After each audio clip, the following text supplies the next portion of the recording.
Gunshots, panic, senators hiding behind closed doors, armed men in the hallways. A senator on the run from an international arrest warrant, vanishing into the night from the most secure legislative building in the country. This is not a political thriller. This is the Philippines this week inside one of the most extraordinary political crises to ever rock the Philippine Senate. A story that has everything: an international fugitive, a power grab, mysterious gunfire, a pre-dawn escape, and a question that no one in government seems able or willing to answer.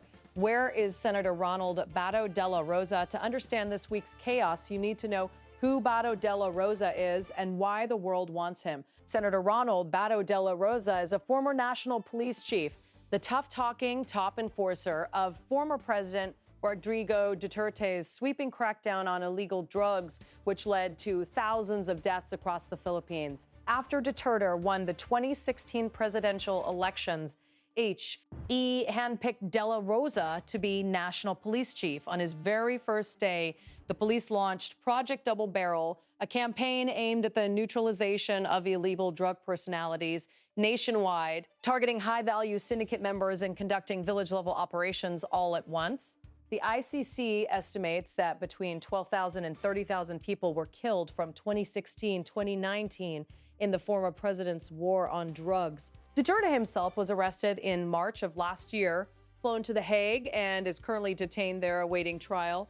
Dela Rosa, who ran that very drug war on the ground, was next. Dela Rosa had not been seen publicly since November before he suddenly emerged on Monday, May 11, to take part in an unexpected vote that helped Duterte loyalists capture control of the Senate. The timing was no coincidence. That same Monday, the International Criminal Court unsealed an arrest warrant against him, publicly, formally, and with the full force of international law. CCTV footage revealed that Dela Rosa was running away from NBI agents as he entered the Senate building. Initially, he was walking toward the session hall, but when he noticed a person pursuing him, he started running. Before all of this, he had gone live on social media and made a direct appeal to his supporters. I call on you. I hope you can help me. Let's not allow another Filipino to be brought to The Hague, second to President Duterte, Dela Rosa said. And with that, a sitting senator barricaded himself inside the Philippine Senate. For 3 days, the Senate became a fortress. New Senate President Alan Peter Cayetano, freshly installed in a leadership coup, aided by Dela Rosa's own vote, placed him under what the Senate called protective custody. Cayetano argued that no valid warrant had been formally presented to the Senate and that by his own logic, Dela Rosa was simply a senator going about his business. The Department of Justice strongly disagreed. The ICC warrant is a valid and compert.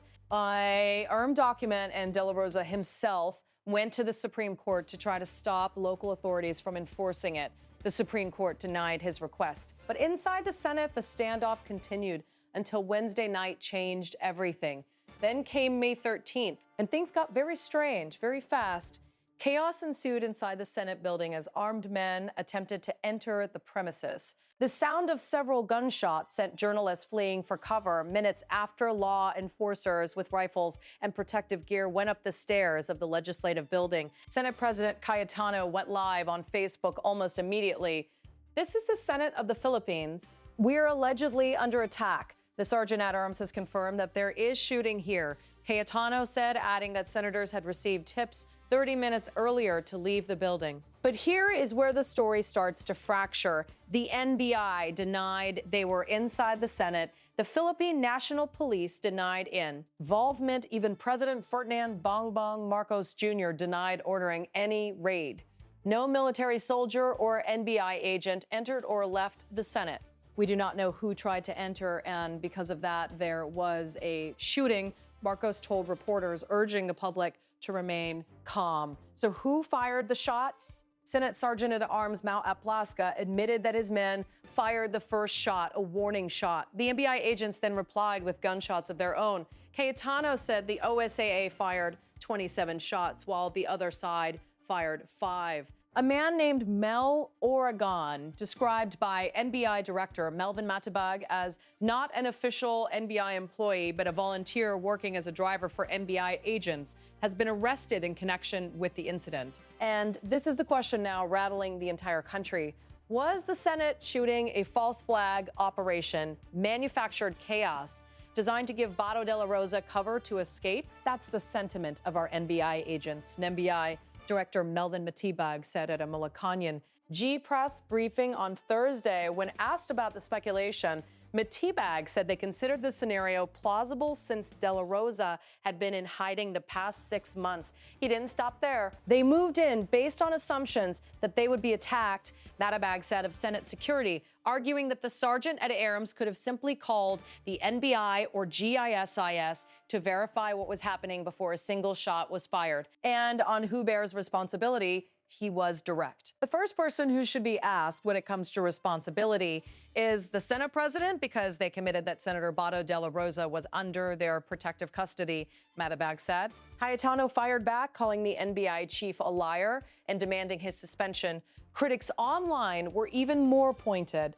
Why did the Senate president immediately point to NBI agents when those same agents had supposedly been barred from entering the Senate since Monday? Wasn't Senate security tightened precisely to prevent law enforcement officers from entering the premises?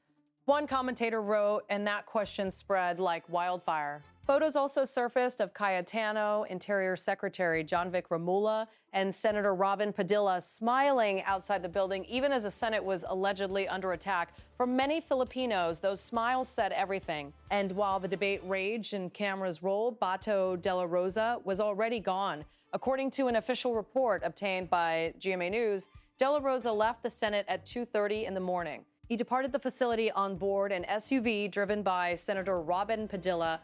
An unidentified woman was also in the vehicle. Members of the Philippine National Police and the Philippine Marines had been deployed to secure the Senate perimeter, yet Dela Rosa still managed to find a way through. By the time the sun rose over Pasay City, one of the most wanted men by an international court had simply vanished. Senate President Cayetano confirmed the exit that afternoon, reading a message from Dela Rosa's wife. I'd like to ask for forgiveness for all the confusion and havoc it has created in the Senate, the message read.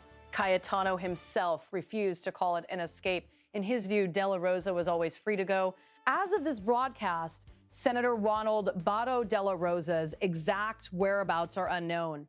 There are new leads and actionable information that is available to the Republic. There are information available to us to determine where he is, Justice Secretary Frederick Vida said at a Friday briefing, though he stopped short of ordering a manhunt. An immigration lookout bulletin order has been issued, and Vida has made clear that Dela Rosa will be arrested if he tries to leave the Philippines.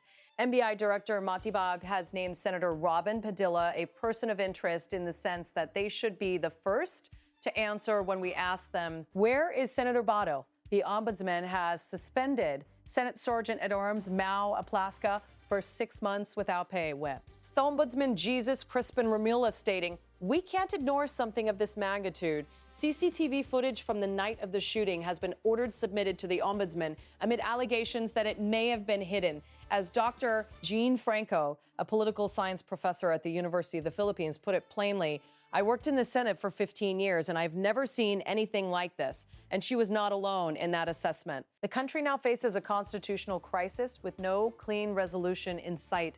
An ICC wanted senator is in hiding. A sitting Senate president is accused of facilitating his escape. The sergeant at arms is suspended. A police driver sits in a cell. Senator Robin Padilla, action star turned lawmaker, has questions he has not answered. And the Senate itself is now convening as an impeachment court for the trial of Vice President Sara Duterte, a parallel political earthquake that in any other week would be the only story anyone was talking about. Gunshots in the Senate, a fugitive senator, a midnight escape in an SUV, a government pointing fingers in every direction. The questions tonight are simple. Was the siege real or was it theater?